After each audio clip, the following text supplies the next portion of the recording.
Hanouka Sameach à tous. On se retrouve donc comme chaque mardi soir avec le docteur Michael Gross, directeur du centre Choug Beno Gross euh, à Tel Aviv. On m'a dit aussi Erev Tov Michel.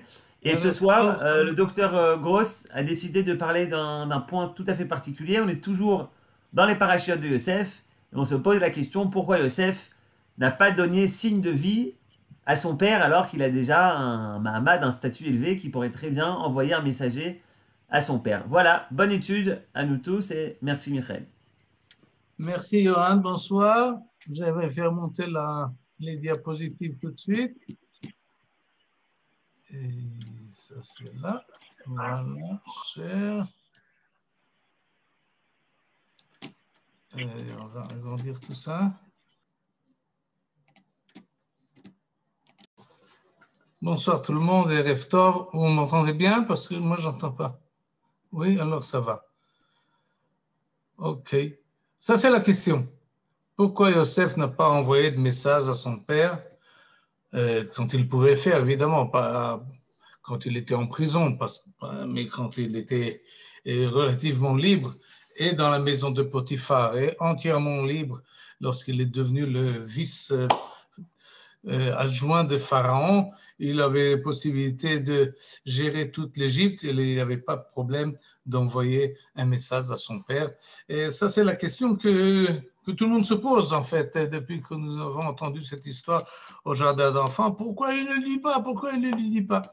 Et on va voir aujourd'hui plusieurs réponses à cette question-là, parce que les Chachamim, anciens et nouveaux, se sont penchés sur cette question, évidemment, se sont posé la question et ont proposé plusieurs réponses. Et on va vérifier également pourquoi est-ce qu'ils ont proposé plusieurs réponses. On va rentrer dans la discussion du Beth Midrash à propos de cela.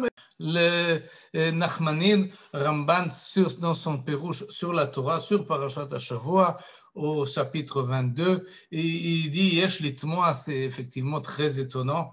Achar shamad Yosef bemitzrayim yamim rabim, alors que Yosef était en Égypte longtemps. Alors, peut-être quand il vient d'arriver, on comprend, mais finalement, Vaya pakid venagid bevet sar gadol bemitzrayim. C'était un haut fonctionnaire, il avait le pouvoir de le faire. Comment est-ce possible qu'il n'a pas envoyé un message à son père et pour le consoler, pour le réconforter et pour lui dire je suis là, je suis en Égypte et tout va très bien, Baruch Hashem.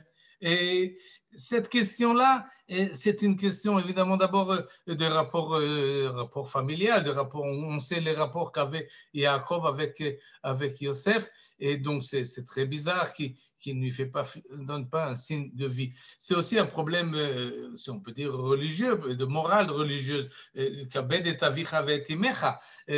même une obligation que Yosef aurait dû faire, Yosef Hatzadik. Comment est-ce qu'il peut faire ignorer son père et l'oublier de telle manière? Et donc la question se pose et le Ramban ajoute, et c'est pour ça que j'ai mis ici la carte pour voir que ce n'est pas tellement compliqué de passer de l'Égypte en Eretz Israël, Mitzrayim Karov le Chevron que Shisha Yamim, nous dit le Ramban, qui finalement est monté en Eretz Israël.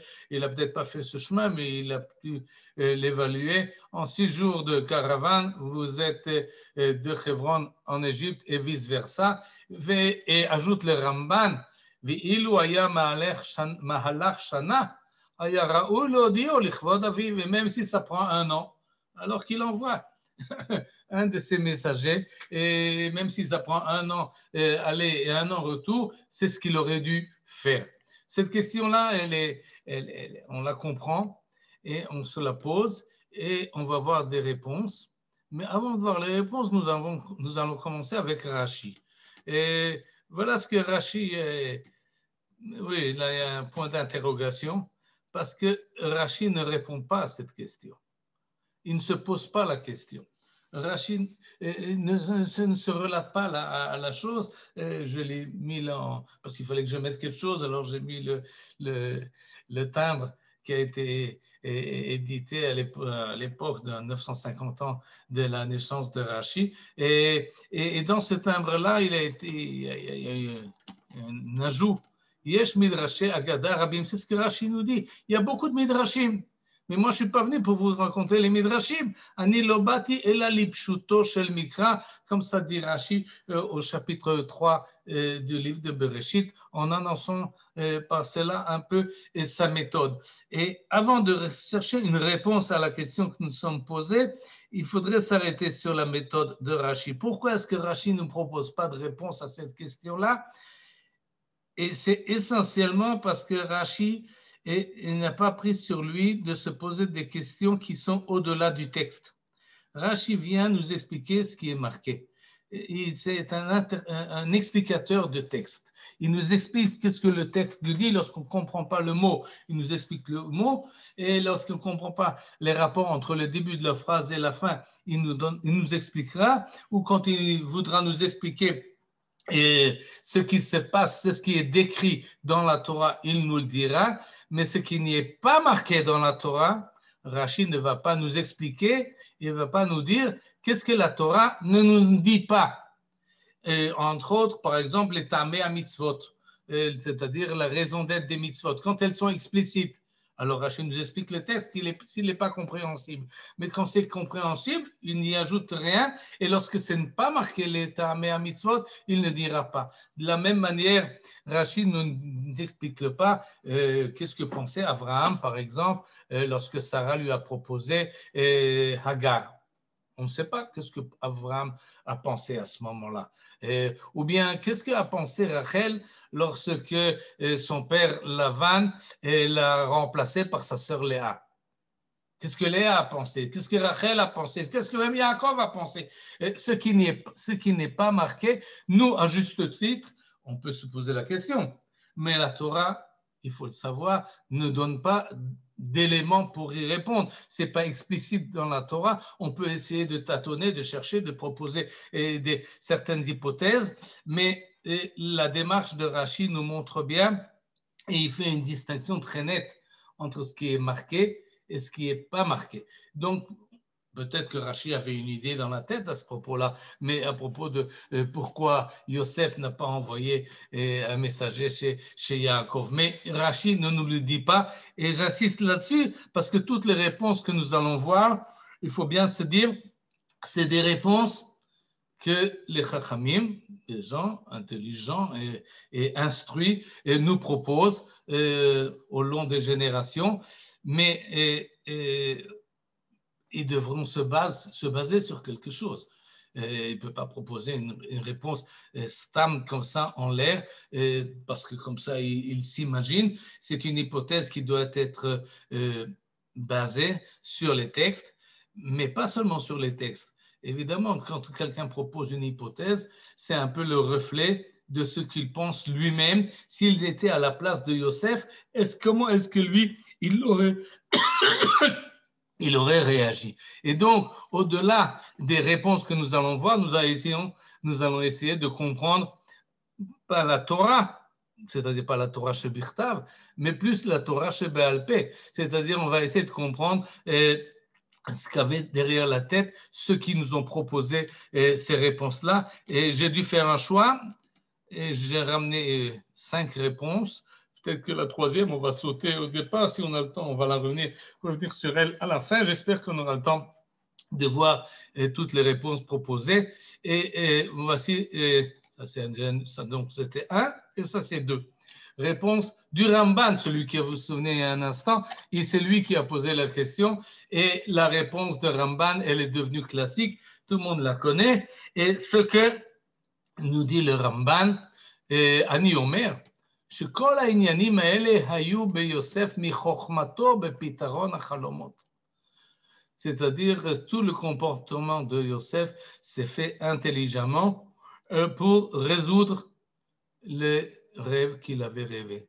Akol asa yafe beito. Tout il a fait en son temps, il a calculer son coût, on pourrait dire, les kayem achalomot, pour accomplir les rêves qu'il avait faits, dont on a parlé la semaine dernière, mais que le Ramban n'explique pas comme nous avons expliqué, ou plutôt nous avons expliqué différemment du Ramban. Pour le Ramban, et l'accomplir les rêves de Joseph, ça signifie amener sa famille et amener son père à se prosterner devant lui et reconnaître sa domination et son ma'amad, et sa position. Et puisque c'est cela qu'il a rêvé, et donc tout comment dire, ces calculs qu'il fait, il fait pas venir, mais il voit ses frères, et alors il score, quand il les voit, il se rappelle des rêves, et alors il se dit, ah, maintenant il faut que j'active pour que les rêves s'accomplissent. Et si l'on remarque le Rashi, sur le même verset, Rashi nous dit, ben c'est déjà accompli. Vaïskor Yosef et Tachalomot Asher Chalam, que le Ramban dit, je me souviens pour activer et pour les faire faire. Le Rashi nous dit, ben ça y est, c'est déjà fait. Ils sont tous venus là, ils sont là, ils lui demandent de la nourriture, ils se prosternent devant lui, ils sont soumis à la volonté de Yosef, et donc ça y est, les rêves sont accomplis, et par cela Rashi finit l'affaire et il ne se pose pas plus de questions. Alors que le Ramban nous dit, oui, pourquoi Yosef ne se fait pas tout de suite reconnaître à ses frères? Pourquoi est-ce qu'il les fait monter et leur demander d'amener Binyamin? Et pourquoi il garde Shimon chez lui? Et pourquoi il fait venir finalement son père pour accomplir les rêves qu'il a rêvés? Et ça, c'est l'idée du Ramban. Il la base évidemment sur les faits, sur ce qui s'est passé, peut-être d'une manière rétrospective, comme on sait ce qui s'est passé. Alors nous dit le Ramban, ben, c'était calculé d'avance. Yosef savait très bien qu'est-ce qui va se passer. C'était normal, c'était évident pour lui que son père va envoyer Binyamin. Il n'avait pas de doute, alors que dans la famille de Yaakov, c'était pas du tout évident du tout. Et il y avait eu là beaucoup d'hésitations et beaucoup d'autres propositions, mais Yosef calcule et fait, et tout ce qui va se passer, c'est selon les projets que Yosef avait établis. Et cette idée-là du Ramban, elle se base en fait elle propose plusieurs postulats. Le premier, c'est la compréhension des rêves. C'est-à-dire que c'est pour le Ramban, il est évident que le rêve signifiait qu'il fallait se prosterner devant Yosef, et même en deux phases. D'abord les 11 frères, et ensuite son père. Ça, c'est l'interprétation des rêves. C'est le premier postulat que nous donne le Ramban, alors qu'on a vu que ça peut être expliqué d'une manière différente. Deuxième postulat que pose le Ramban, c'est que si Yosef fait ces rêves-là, eh bien, il doit les accomplir. Il doit faire en sorte que ces rêves-là s'accomplissent et se réalisent. Et troisièmement, que l'accomplissement des rêves repousse d'autres obligations, entre autres Kibud Avaim. Et donc, ce n'est pas étonnant que la réponse du Ramban n'a pas été acceptée par tout le monde, et qu'il s'est opposé d'une manière plutôt virulente. Et c'est ce que nous propose le Ramban, c'est ce que je vous ai ramené là en bas. Le Rabbi Yitzhak Arama, dans son livre qui s'appelle Akedat Yitzhak, qui porte le nom de l'auteur, Rabbi Yitzhak Arama était un maître important en Espagne, de la génération de ceux qui ont été jetés d'Espagne et exilé d'Espagne. Il est arrivé en Italie, il était un darshan, il avait responsabilité d'une communauté qu'il a accompagnée dans l'exil, et il a écrit ses drashot, et il nous dit la chose suivante: Utmahani, je suis très étonné, Mima shekatav Ramban zichrono livracha. Ça m'étonne beaucoup cette idée-là du Ramban, she'asa kedei sheyitkaimu chalomotav, que Yosef a fait en sorte que ses rêves s'accomplissent. Première question se pose le Rabbi Yitzhak, qui ma to'elet lo que sheyitkaimu. Et alors, ils vont se prosterner. Et alors, qu'est-ce que ça ajoute à Yosef? Ok, il a réussi dans ses manœuvres, mais quel est l'avantage? Quel est le to'elet? Qu'est-ce qu'il y gagne en fait? Il a accompli les rêves. Et nous, à quoi ça mène? Ajoute le Rav Arama, même si ça peut lui ajouter quelque chose. Lo haya lo lachto neged aviv. Ce n'est pas une raison pour blesser, frapper, laisser son père endeuillé et pendant tellement longtemps. Pourquoi? Pour faire des rêves qui n'ont pas en fait beaucoup de profit. Où ça mène tout cela? Et ajoute en plus Rabbi Yitzhak Harama, et je crois que là il met le point essentiel sur la divergence qu'il a avec le Ramban, Ve'achalomot, Anoten Chalomot Yagish Pitronam. Celui qui donne les rêves, c'est lui qui va les résoudre. C'est-à-dire que finalement, le Yitzhak Harama n'est pas d'accord avec le Ramban que si on fait un rêve, nous avons une certaine obligation de les amener et les traduire en réalité. Et Rabbi Yitzhak Harama dit, bon, tu fais un rêve, même si tu es convaincu que ce rêve-là doit se réaliser, eh bien, laisse à celui qui est le maître des rêves, celui qui t'a promis dans le rêve d'accomplir sa promesse, que lui fasse ce qu'il faut. Anoten chalomot yagish pitronam. Celui qui te donne le rêve, c'est lui qui te donnera également la solution et la réalisation de ces rêves. Ce qui, inversement, nous vient à penser, et ça convient très bien avec l'optique générale du Ramban, que le Ramban pense que non, que le Ramban pense que les rêves, c'est quelque chose de sérieux, c'est quelque chose qui oblige la personne avec ce qu'il rêve, peut-être pas tous les rêves évidemment, nous faisons plein de rêves qui n'ont pas de sens ou qu'en tout cas que le sens n'est pas évident, ou souvent comme disent les Chachamim, on rêve la nuit de ce qu'on a pensé pendant le jour, et donc ce ne sont pas des rêves tellement obligeants. Mais sans doute, pense le Ramban, que le rêve est une sorte de nevoie, une sorte de prophétie, et un prophète est tenu d'accomplir ce qu'il a entendu de la voix divine, et même si ça n'a pas été formulé comme un ordre, c'est comme ça que le rêveur doit se relater à son rêve, et donc, pour le Ramban, c'est une vue assez mystique de la chose. Et le Ramban était effectivement un Mekoubal, un kabbaliste, un des premiers, un de ceux qui a formulé les leçons de la Kabbale, même dans son pérouche populaire dans ce pérouche de la Torah. Et donc, cette approche-là du Ramban, elle est importante parce qu'elle nous donne une dimension de Yosef comme étant un prophète, comme étant quelqu'un qui a des visions, et que ces visions-là, il est forcé. Il est peut-être même, il n'a pas la possibilité de s'enfuir de son destin, plus ou moins, qui lui a été dicté dans son rêve. Mais on voit que Rabbi Yitzhak Harama pense différemment. On va quand même essayer d'enlever cette... Non, je n'y arrive pas. Bon. Et que Rabbi Yitzhak Harama pense différemment, qu'il n'y a pas à prendre en considération les rêves. Souvent, les rêves sont mélangés avec des choses futiles, comme ça nous dit la Gemara. Et donc, d'ailleurs, la halakha, finalement, nous dit que nous ne sommes pas obligés d'accomplir ce que nous avons rêvé. Et la Gemara rappelle, par exemple, que quelqu'un a rêvé qu'il y a de l'argent dans le tiroir du père qui est décédé, et que cet argent était emprunté à quelqu'un.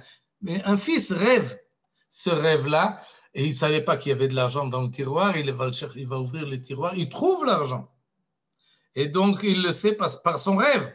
Et le rêve lui a dit que ça appartient à Reuven. Ben non, un rêve n'était pas obligé de l'accomplir, comme ça nous dit la halakha. Le Ramban a quand même une vision un peu plus, comme je l'ai dit, un peu plus mystique, un peu plus en fait, Akadosh Baruch Hu parle aux hommes par l'intermédiaire des rêves, et ce dire d'Akadosh Baruch Hu, on ne peut pas les laisser de côté. Ça même repousse ou écarte les obligations que pourrait avoir Yosef envers son père. Et autre réponse, celle de Abarbanel, comme je l'ai dit, on va la voir plus tard parce qu'elle se rajoutera à la réponse numéro 5 et j'arrive déjà tout de suite à la réponse numéro 4.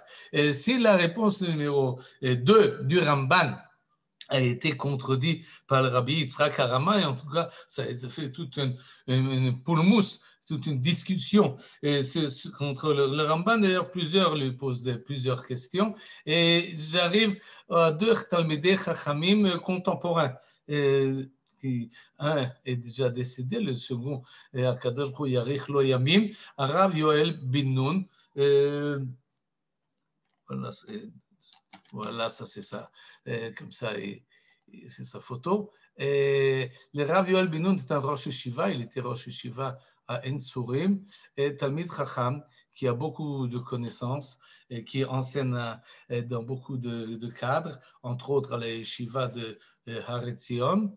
Et il s'occupe beaucoup de Tanakh, il s'occupe aussi de Halakha, et il a aussi un impact politique quand il y a des problèmes politiques du moment ici en Israël. Il est assez écouté, mais il est aussi assez controversé. Et voilà ce qu'il nous dit à propos de Yosef.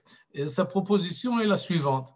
Et il nous rappelle d'autres passages dans le livre de Bereshit que je n'ai pas traduit, mais je vais le traduire tout de suite, mot à mot. Et le premier dans le chapitre 13. Vous vous rappelez certainement, il y avait une meriva, une dispute entre les bergers de Lot et les bergers d'Abraham se disputaient sans doute à propos des terrains qu'ils voulaient faire paître à leurs moutons. Et les bergers d'Abraham disaient c'est à nous. En tous les cas, il y avait dispute. Quelle était la solution à cette dispute? Eh bien, on va se séparer. Vayomer Abraham et Lot al natehi meriva beni uvenecha. Il ne faut pas se disputer. Alors, il paraît mais alay. Toi, tu vas à l'est, moi, je vais à l'ouest. Si tu vas à gauche, je vais à droite, et on se sépare. On a fait jusqu'ici chemin ensemble, depuis qu'on a quitté Haran, et on est même allé ensemble en Égypte. Maintenant, on se sépare. Tu vas là où tu veux, et moi, j'irai ailleurs. Deuxième verset, va terrer Sarah et Ben Agar. Hamitzrit asher yalda l'Avraham metzachek. Dans la maison d'Abraham, il y a 2 femmes et il y a 2 enfants. Yitzhak est déjà né, il a un frère, un demi-frère plus âgé que lui qui s'appelle Ishmaël, et Ishmaël se moque ou rigole ou bouscule un peu Yitzhak, ou même peut-être un peu plus, je ne sais pas, c'est marqué Metzachek, et il se moque de lui, il rigole de lui, et ça ne plaît pas à sa maman Sarah. Alors la solution sera, va tomer l'Avram, garesh ha'amazot ve'et bena. On ne veut pas de dispute chez nous dans la maison. Et quand il y a une dispute, la solution est on va faire sortir Ishmaël. Et donc, même qu'Abraham hésite, finalement, Akadosh Baruch Hu lui dit tout ce que ta femme Sarah te dit, tu vas le faire. Et donc, la mère Hagar et son fils Ishmaël sont chassés de la maison d'Abraham. Troisième épisode, Vaïkach Esav et Nashav, ça c'était Parashat Vayeshev. On se rapproche beaucoup plus. Et lorsque Yaakov revient de chez Lavan, et il y a là-bas Esav, et ça va à sa rencontre, mais Esav ne reste pas. Il va aller à Ar-Seir, il va quitter. Vaïkach Esav, Esav prend ses femmes, ses fils, ses filles, tous ceux qui habitent dans sa maison, tous ses troupeaux, tout ce qu'il a, tout ce qu'il possède, et Vayelech el Eretz, il est allé ailleurs, Mipnei Yaakov Achiv, parce que son frère Yaakov est revenu. Et comme on sait qu'il y a un peu de distance entre les deux, alors la solution traditionnelle dans la maison d'Abraham, Yitzhak et Yaakov, c'est qu'on n'aime pas la dispute. Et pour qu'il n'y ait pas de dispute, on se sépare. Et on arrive au 4e épisode, que celui-là, Yosef connaît très bien. ויראו אחיו כי אותו אב ואביהם מכל אחיו וישנאו אותו. Yosef sait très bien qu'il y avait une dispute entre lui et ses frères. Il y avait une compétition. Il y avait une discorde continue. Lo yachlou d'abro le shalom, il ne pouvait pas lui parler tranquillement. Va sa père et la vive et les chaves. Là, évidemment, j'ai sauté. Et il a raconté, Yosef raconte à ses frères et à son père les rêves. Et qu'est-ce que fait son père? Son père l'engueule, comme on dit. Il va arbo aviv. Il le reprimande. Il dit, c'est pas comme ça. Autrement dit, il y a une dispute dans la maison de Yaakov. Il y a deux parties qui se partagent et qui s'embrouillent. Et quelle sera alors la solution si nous sommes dans la tradition de la famille? Qu'est-ce qui va se passer finalement? Alors, on sait très bien ce qui s'est passé. Vayomer Israël el Yosef. Alors, achecha roim b'Shem. Tes frères sont allés faire paître leurs moutons dans la région de Shrem. Va eshlachacha alehem, je vais t'envoyer. Va voir comment vont. Qu'est-ce qui se passe avec tes frères? Va voir comment ils vont. Reviens et dis-moi exactement comment ça va chez eux. Qu'est-ce qui se passe? Et on sait très bien ce qui s'est passé. Yosef est allé. Il n'est pas revenu parce que ses frères qui voulaient au début le tuer et finalement l'ont jeté dans le puits et l'ont vendu à la caravane qui allait en Égypte. Toute cette introduction-là pour nous dire que Yosef, qui savait très bien l'histoire familiale, lorsqu'il était déjà dans la caravane, ou même peut-être un peu plus tard, lorsqu'il arrive en Égypte et qu'il est vendu en esclave, il s'est dit, ben, très bien, c'est ça, comme ça que ça se passe dans la famille. Et lorsqu'il y a une dispute, alors il faut se séparer. C'est comme ça que ça doit se faire. Et c'est pas seulement que mes frères ont eu le dessus, mais mon père m'a envoyé pour qu'ils aient eu l'avantage. C'était ça pour cela qu'ils m'ont envoyé à Shrem. Pourquoi est-ce qu'ils m'ont envoyé de Hebron jusqu'à Shrem pour voir comment ils vont? C'est bizarre comme chose. Qu'est-ce qui se passe? Comme ça marche dans la tête de Yosef. Qu'est-ce qu'il voulait, mon père, lorsqu'il m'a envoyé là-bas? Eh bien, il voulait me faire écarter de la maison parce qu'il sentait qu'il y avait une dispute dans la famille, et donc comme ça s'est passé avec Ishmaël et Yitzhak, et comme ça s'est passé avec Yaakov et Esav, alors c'est comme ça que ça se passe également entre Yosef et ses frères, et nous propose Rav Yoel Bin-Nun de voir dans l'optique de Yosef, c'est volontairement qu'il n'a pas repris contact avec sa famille et avec son père, parce qu'il pensait que son père était dans le coup à machiner la chose afin que de l'écarter de lui et de décider finalement ceux qui auront la priorité dans la maison de Yaakov, ce sont les enfants de Léa et pas les enfants de Rachel. Et donc Yosef a été écarté de la même manière que Ishmaël et Esav. Et il prouve cette théorie-là par les noms que donne dans notre paracha Yosef à ses fils. Vaikra Yosef et Shem Abechor Menaché. Pourquoi Menaché? Ki nashani Elohim. C'est un peu un jeu de mots comme on fait toujours à propos des noms. Nashani Elohim. Nashani Elohim. Nashani, c'est un verbe un peu difficile, mais la traduction du rabbinat ici, elle est absolument acceptable, car Dieu m'a fait oublier toutes mes tribulations et toute la maison de mon père. Nashani Elohim et kol amali et kol bet avi. Akadosh Baruch Hu Elohim, Baruch Hashem, m'a fait oublier toutes mes tribulations, il traduit là, mais Amali, tous les problèmes que j'avais. Et évidemment, il a eu beaucoup de problèmes, Yosef. Il était chez Potiphar, et ensuite il était en prison, et ensuite il est sorti. Et maintenant, dans le chapitre 41, même Aleph, il a déjà sorti, il est devenu le prince en Égypte. Et à ce moment-là, il dit, ma réussite postérieure m'a fait oublier mes problèmes antérieure. Et Baruch Hashem, je suis maintenant en bonne place, bonne position. Je suis riche, j'ai le pouvoir, j'ai une femme, j'ai des enfants. Alhamdulillah, comme on dit, Baruch Hashem, ki nashani Elohim el kol amali et kol betavi. Et comme ça, il appelle son premier fils, qui m'a fait oublier. J'ai oublié. Il commence une deuxième identité, une deuxième carrière, si on peut dire. Et le deuxième fils s'appellera Ephraim, qui Frani Elohim Be'eretzoni, car Dieu m'a fait fructifier dans le pays de ma misère. Autrement dit, nous dit le Rav Yoel Ben-Nun, et Yosef a accepté son sort et il s'est dit, maintenant j'ai une nouvelle identité, j'ai un autre nom, j'ai une autre place, et il accepte ça volontairement, et il se dit, c'est moi qui ai été rejeté comme Ishmaël et comme Esav, je n'appartiens plus à la maison de Yaakov.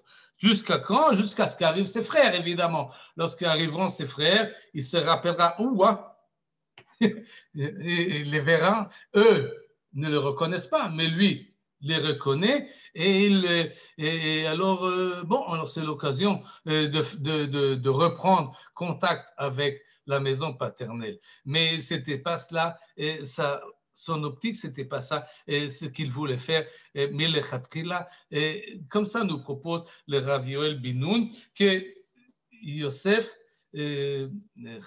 Chachad avait des soupçons, même peut-être plus que des soupçons, que son père l'a fait vendre en Égypte, l'a envoyé chez son frère. Et c'est pour cela qu'il ne renvoie pas, il n'envoie aucun message, il reprend pas contact de son propre initiative avec la famille qui l'a chassé. D'ailleurs, sa mère est morte, son père n'en veut pas, ses frères les haïssent.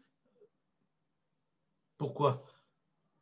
Tout ce qu'il veut peut-être, c'est faire venir Binyamin. Ça oui, son petit frère. Alors peut-être avec lui, il va s'arranger. Alors il fait tout un truc pour que Binyamin arrive.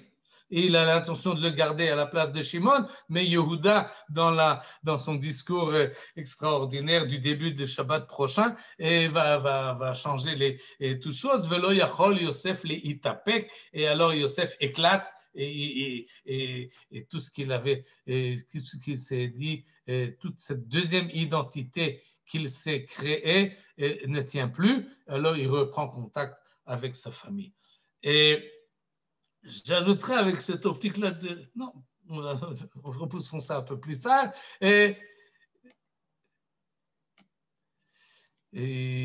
regardez, quand Yosef prend conscience que la chose ne marche pas, dans le discours de Yehuda, et surtout cette phrase-là, vous pensez sans doute que Yehuda parle de son frère Binyamin. Quand il dit cela, Shnaim yaldali ishti, dit Yehuda à Yosef, au nom de son père. J'ai une femme, s'appelait Rachel, elle m'a donné 2 enfants. Et un, on ne sait pas où il est, comme ça il l'a dit la première fois.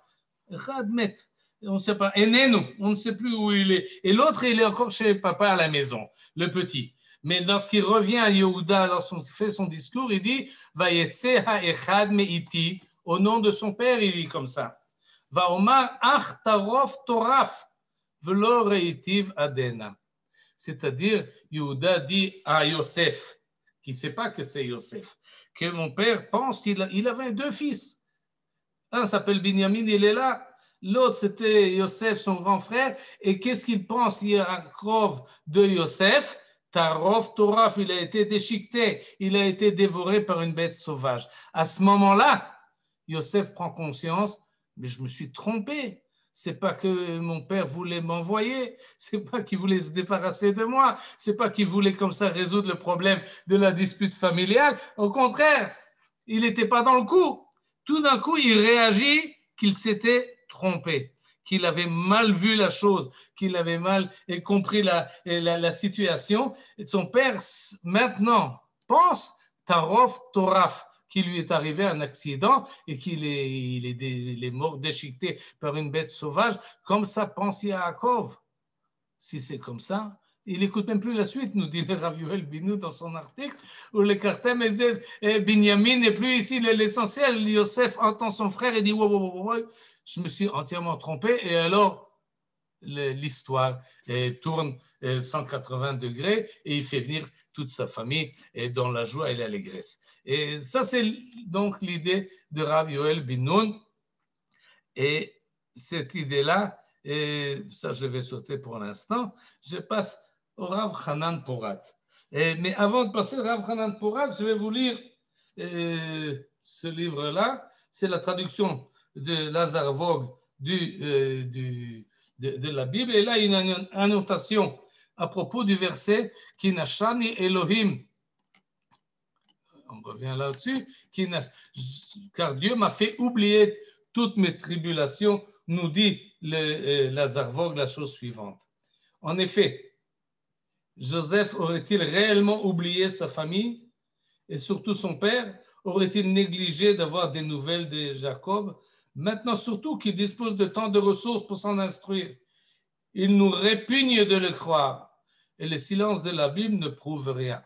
Il nous répugne de le croire, nous dit Lazar Vogue, cette idée-là de Rav Yoel Binoun, que Yosef avait décidé de quitter et de couper les liens avec sa maison familiale, il nous répugne de le croire, ce n'est pas possible, ce n'est pas acceptable. Et cette même comment dire, sentiment a frappé également Hanan Porat. Je ne sais pas si vous connaissez Hanan Porat, ceux qui m'écoutent là maintenant, ceux qui sont d'Israël, connaissent Hanan Porat. Il était Chaver Knesset, Zichrono Livracha, il est décédé il y a quelques années. Il était Chaver Knesset, député à la Knesset. C'est lui il était le leader de Gush Emunim. Avant cela, c'est lui qui a fait tous les Itnachaluyot dans Yehuda et Shomron. Donc, c'est une figure publique très connue, très appréciée dans le monde des Itnachaluyot, le chef de file de ceux qui sont revenus à Kfar Etzion. Et il était aussi étudiant à la yeshiva de Merkaz Arabe. Il se consacrait à devenir Rav. Finalement, avec son maître, le Rav Tzvi Yehuda Kouk, le fils du grand rabbin d'Israël. Et donc, son avenir était plus ou moins tracé dans la lignée de yeshivot et de rabbanout. Et finalement, il est devenu Chaver Kibbutz, Kibbutznik, à Kfar Etzion, pour remettre sur son installation première, le kibbutz qui avait été dévasté et déchiqueté en 1948. Et ça, c'est en quelques mots Hanan Porat. Et Hanan Porat, lorsqu'il a lu l'article de Rav Yoel Binoun, qui c'était un beau copain, c'est des gens à peu près du même âge et du même milieu, il dit en 2006 plutôt, et mon ami Rav Yoel Binoun a publié son article dans une publication qui s'appelle Megadim, et il a donné sa proposition pour expliquer le silence de Yosef.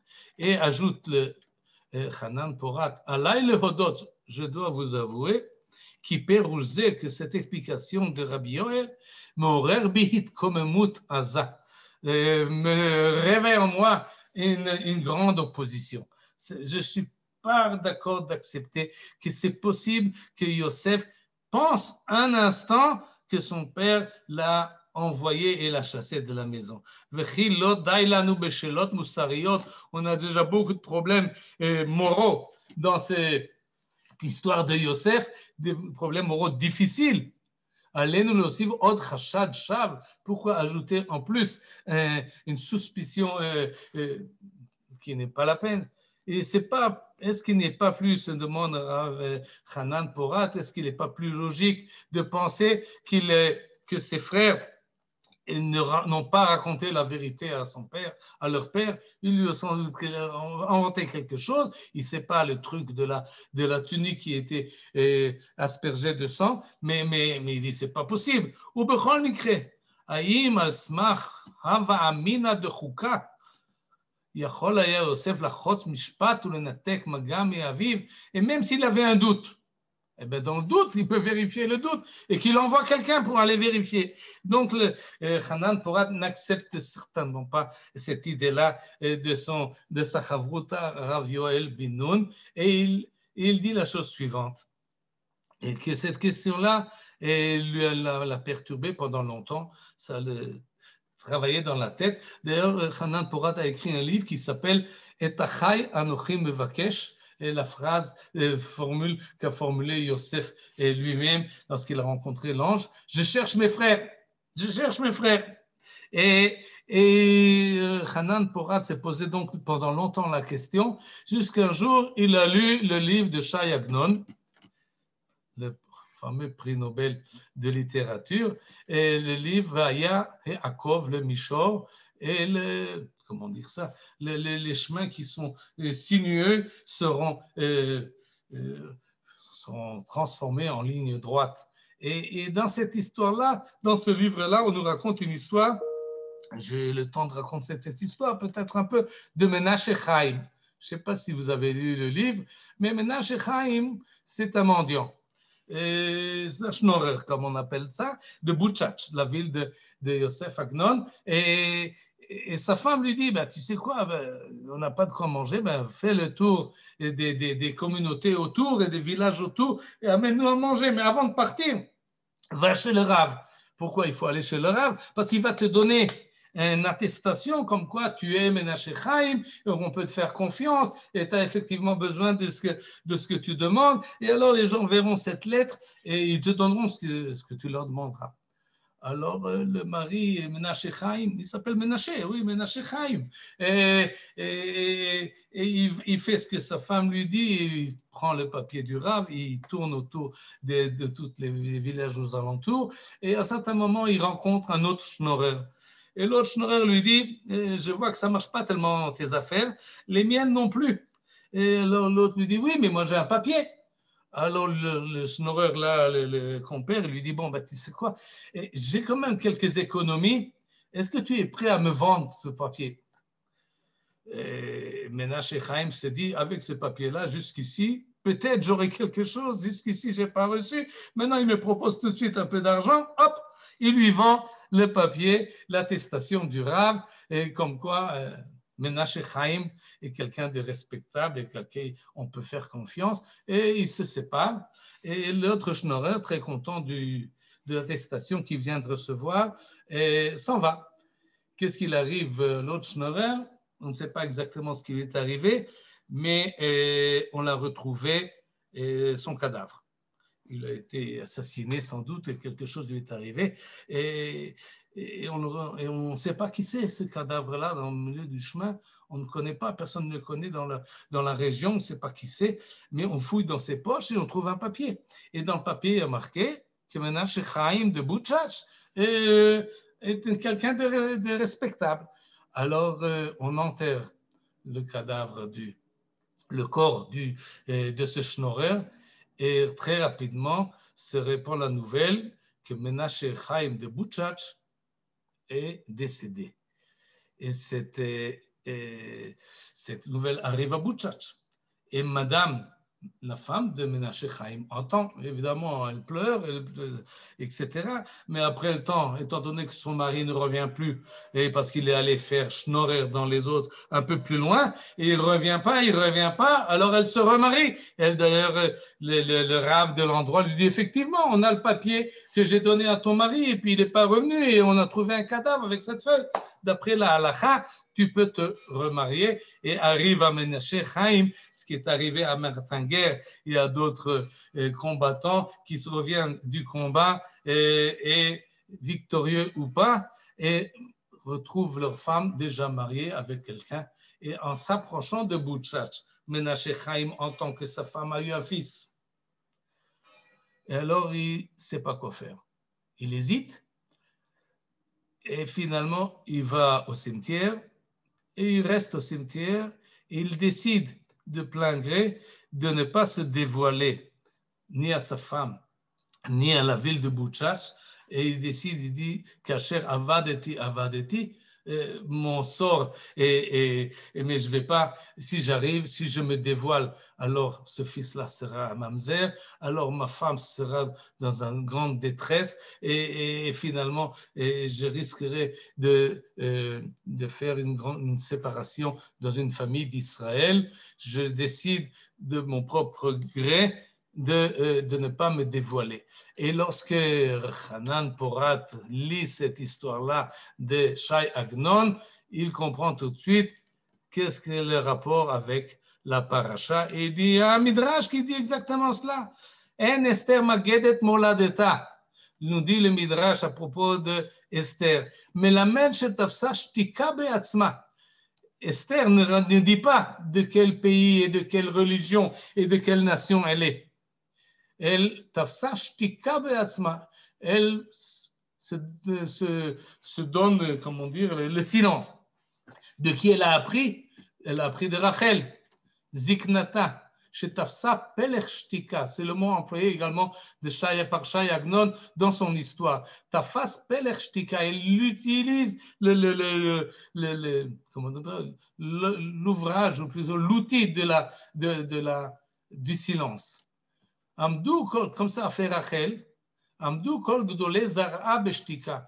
Tous les descendants de Rachel se comportent, connaissent l'intelligence du silence. Rachel elle-même, quand elle s'est tue, lorsqu'elle a vu qu'on l'échange avec sa sœur, elle n'a rien dit. Binyamin s'est tu. Binyamin savait qu'est-ce qui s'est passé avec Yosef et il n'a rien dit à personne.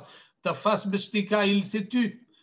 Shaoul, loin, roi, et lorsqu'il revient chez son père, il ne dit rien, il dit on a retrouvé les ânes, les ânesses plutôt, mais il ne dit rien à propos de la royauté que Samuel lui a donnée. Et Esther également se tait et nous dit, Hanan Porat, ça c'est la descendance de Rachel. La maison de Rachel, c'est quand se taire. Et Yosef se tait volontairement. Pourquoi il se tait? Yosef Bachar Shelo Lidgalot. Délibérément, il a décidé de ne pas se dévoiler. Pourquoi? Imaginez un peu qu'est-ce qui va se passer s'il se dévoile, s'il envoie un messager chez son père. Alors son père va demander, mais comment est-ce qu'il est arrivé là-bas? Comment est-ce que mon fils est arrivé en Égypte? Et évidemment que le crime de ses frères va être dévoilé. Et alors, qu'est-ce qui va se passer dans la maison de Yaakov? Et une chose ou d'autre. Ou que Yaakov prend une crise de colère et renvoie tous ces criminels qui ont vendu leurs frères en esclavage, ou bien il se tait, mais alors ses frères ne pourront plus le regarder d'en face et ils ne sauront plus où se mettre. Et donc, de toute façon, la maison de Yaakov va être démantelée et elle va être abîmée. Alors, d'après Rav Hanan Porat, Yosef a décidé de ne pas envoyer de messagers pour ne pas perturber la vie paisible qu'il y avait dans la maison de Yaakov. Il y a le trouble fait, Yosef n'y est plus, et donc il décide finalement de ne pas se dévoiler jusqu'au jour où Yehuda le rappelle à l'ordre quand il vient défendre Binyamin, Velo Yachol Yosef Leitapek, parce qu'il voulait, ça le brûlait de l'intérieurement, mais il avait pris la décision de ne pas se dévoiler. Pourquoi? Pour ne pas perturber la vie de Yaakov, pour ne pas, dans son article, Hanan Porat dit, Zerahi she'amet mishtakeach, celui qui est mort est décédé avec le temps, on l'oublie. Mais celui qui est en esclavage en Égypte, ou bien qu'il est vice-roi en Égypte, on ne l'oubliera pas. Et donc, mon père va oublier, il va se calmer, ça ira, et on commence une nouvelle vie. Et donc, vous voyez, cette discussion, finalement, oui, elle est à suivre. Mais tout le monde n'est pas arrivé aux mêmes conclusions. Et ce que je me suis posé la question, c'est qu'est-ce qui amène différentes personnes à donner différentes réponses? Parce que finalement, toutes ces réponses-là qu'on nous a vues, et Rachid il a raison, il n'y a pas de réponse dans la Torah. toutes ces réponses sont des propositions, des hypothèses.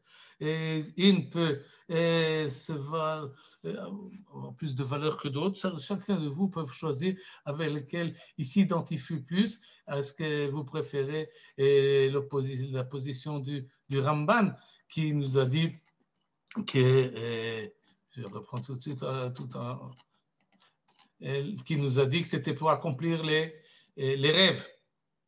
Ou bien, ça saute là, la réponse de Abarbanel que nous avons sauté, qui Yosef voulait amener ses frères à faire Teshuvah, peut-être lui voulait faire Teshuvah Gemura, et finalement cette idée de relier la famille était essentielle, et donc il devait faire venir tout le monde, et essentiellement voulait prouver que les frères n'ont plus dans leur cœur, sont plus haineux envers les fils de Rachel, et donc prendre en protection Binyamin. Et c'est ça la réponse de Abarbanel qui peut se rejoindre avec ceux de Rav Yoel Bin-Nun, qui nous a dit qu'il avait décidé il pensait que c'est comme ça qu'il fallait résoudre le problème de la dispute en se séparant, ou bien la réponse de Hanan Porat qui nous dit que non, c'est pas qu'il pensait que son père était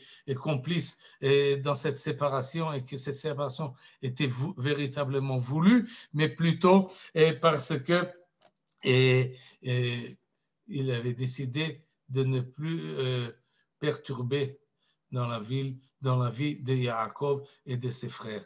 Et cette réponse qui a un sens plutôt plus héroïque et qui se sacrifie pour l'ensemble de la nation, et peut-être que c'est cela qui a poussé Hanan Porat à adopter cette position, alors que son partenaire Yoel Bin-Nun, et pour cela je finis, et à la fin de son article, il donne 3 raisons pour lesquelles il a opté sur la position qu'il a dit. En manos, on ne peut pas fuir de mon pérouche, mi prenat apshat, parce qu'il dit que c'est ça, c'est-à-dire son idée-là, que Yosef pensait que son père voulait le chasser de la maison pour résoudre le problème de la dispute, et c'est ça qui correspond au pshat du verset. Il se base sur les versets, sur le texte, sur les noms qui ont été donnés aux enfants de Yosef. Il se base sur la réaction de Yosef au discours de Yehuda. Et deuxièmement, il nous dit, c'est également En manos mi peruzé mi prina hamidrash histori. Si on veut apprendre de l'histoire de Yosef une leçon historique. Et là, je vais m'attendre un tout petit instant, mais parce qu'il y a des gens qui sont allés dans la même optique que nous propose là Yoel Bin-Nun à propos de Yosef, qui se sont détachés de la maison de Yaakov, qui se sont assimilés dans tel galoute ou dans l'autre galoute, en Égypte ou en Babylonie ou en Grèce ou en Italie ou en France ou en Amérique, et qui ont adopté une nouvelle identité et qui se sont détachés volontairement pour différentes raisons et qui ont pensé qu'il faut commencer une nouvelle vie. Et donc, cette idée-là que met Yoel Bin-Nun dans la tête de Yosef, elle n'est pas entièrement détachée de la réalité historique et de la possibilité que certaines personnes se quittent. Finalement, ça revient, parce qu'on n'arrive jamais à se quitter entièrement. Et tout d'un coup, on rencontre un juif et il nous rappelle, Vaïskor Yosef, et il nous rappelle, il nous remet dans la tête, et finalement, Lo Yachol Litapek, et c'est quelque chose de plus fort. Et finalement, toutes les taouyot, comme ça il conclut ici, toutes les fautes et les erreurs qu'on a pensé qu'on a été chassé de la maison de nos pères, mais ce n'est pas vrai, c'était un accident, c'est une vérité qui est acceptable peut-être pour Yosef, mais qui est certainement véritable dans d'autres générations. Et troisièmement, nous dit le Rav Yosef Yoel Bin-Nun, miprinat sot omek hakavana ha-elohit du point de vue théologique, sa réponse à lui, comme ça il pense, est la meilleure. Pourquoi? Parce qu'elle correspond à une idée théologique qui fait une distinction très nette entre ce que pensent les hommes dans leur magnification, dans leur machination et dans leur tribulation et dans leur organisation de leur vie, et ce que pense Akadosh Baruch Hu. Les hommes pensent une chose et Akadosh Baruch Hu amène autre chose. Et d'après ce qu'il dit, on voit très bien que Yosef s'est trompé par rapport à son père. Et finalement, Akadosh Baruch Hu, la Hashgacha, la providence divine, et mène les choses. Et il faut faire une distinction très nette entre le Niglé et le Nistar. Et contrairement à ce que fait le Ramban, qui essaie de relier le Niglé et le Nistar par l'intermédiaire des rêves, et nous dit Yoel Binoun, non, la théologie véritable du judaïsme, c'est une distinction entre les deux. Le problème, peut-être qu'à Rav Yoel Binoun, c'est justement le problème sentimental que Hanan Porat a essayé de renouveler et de renforcer. Tout ce que tu dis, c'est peut-être logique, mais c'est impensable du point de vue sentimental. Tels étaient les sentiments qu'avait Yosef par rapport à son père. Donc finalement, la question reste ouverte et reste à suivre, comme je nous dis la dernière diapositive, et il nous reste de nous dire Chanukah Sameach à tous et à toutes. Toda Rabba. Merci, docteur Michael Gross. Moi, personnellement, j'ai préféré la guicha de Rav Hanan Porat, mais vous pouvez maintenant ouvrir vos micros et poser vos questions, vos remarques. Merci beaucoup. Merci. Une question. Une question. Oui, Madame Sigal, Annette Sigal. La dernière fois, je vous avais quitté en disant que j'avais une interprétation différente. Oui, je me rappelle. Je continue à avoir cette même interprétation parce que je suis un médecin, je suis une pathologue. Oui. Et qu'est-ce qui se passe quand il a 17 ans, le petit garçon a 17 ans. Il a reçu un choc traumatique psychotique énorme et il est devenu amnestique. Parce que quand je relis les histoires qu'on raconte, dont le nom de Ménaché, il s'aperçoit maintenant qu'il a été amnestique, c'est-à-dire il a eu des chocs terribles et après il est devenu sadique. Il était jeune jusqu'à... On vous entend mal parce que vous bougez et on vous entend mal. L'interprétation... Maintenant ça va.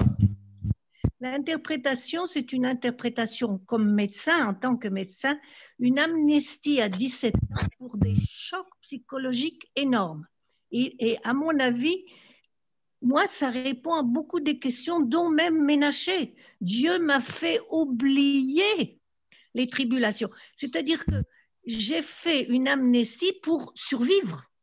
Et c'est très souvent ce qui arrive quand on est jeune. Et après, lui, il a repris sa vie et il a reconstitué sa mémoire quand il a vu ses frères. C'est ça qui lui a fait le choc psychologique. C'est tellement une maladie psychiatrique, je crois que Rashi l'a compris, parce qu'il n'a pas voulu l'analyser. Il a dit, dans la Torah, il y a écrit, il a oublié. Il l'a oublié parce que c'était sa façon de survivre. Et après, quand il a vu ses frères et qu'il avait beaucoup grandi et il était devenu le tzaddik, alors à ce moment-là, il pouvait recevoir ce choc de l'enfance et de l'analyser, sans parler de ses désirs, qu'il avait peur que son père était pour moi, ça explique Rashi. Rashi est silencieux là-dessus parce qu'il a oublié, c'est écrit dans la Torah, il l'a oublié. Excusez-moi. Non, merci beaucoup, très bien. Très bien. Merci de vous apporter un élément important là. C'est mon interprétation. Un élément et une question. Et d'abord, merci beaucoup. L'élément, c'est Emery Deutsch, du Rono Libracha, peut-être vous l'avez connu à Jérusalem, avait fait remarquer que sur son lit de mort, Jacob est encore revenu sur un point qui aurait justifié Joseph de penser qu'il avait été chassé, éloigné. C'est que sa mère n'a pas été enterrée à Marpella. elle a été enterrée sur le chemin. Elle n'a pas eu les honneurs du caveau familial. Donc ça aussi, il pouvait penser que non seulement lui, mais sa mère était dédaignée et que ça pouvait justifier, donc expliquer ce rejet. Et Jacob va se justifier encore auprès de Joseph au tout dernier moment. Et ma question est, c'est vous-même qui l'avez amené, mais pourquoi Jacob a envoyé Joseph vers les frères et vers ce destin difficile en l'envoyant à Shrem? Qu'est-ce que vous voulez que je vous dise? Comment je peux répondre? Ah ben, c'est vous-même qui Non, vous avez dit que Joseph a pensé. Oui. Est-ce que je peux poser une question à ce Oui, sujet? évidemment.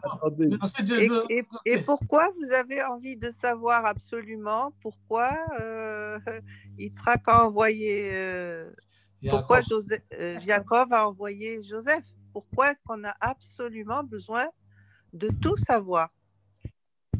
Écoutez, là, vous vous placez dans un autre ordre de la connaissance et de la démarche.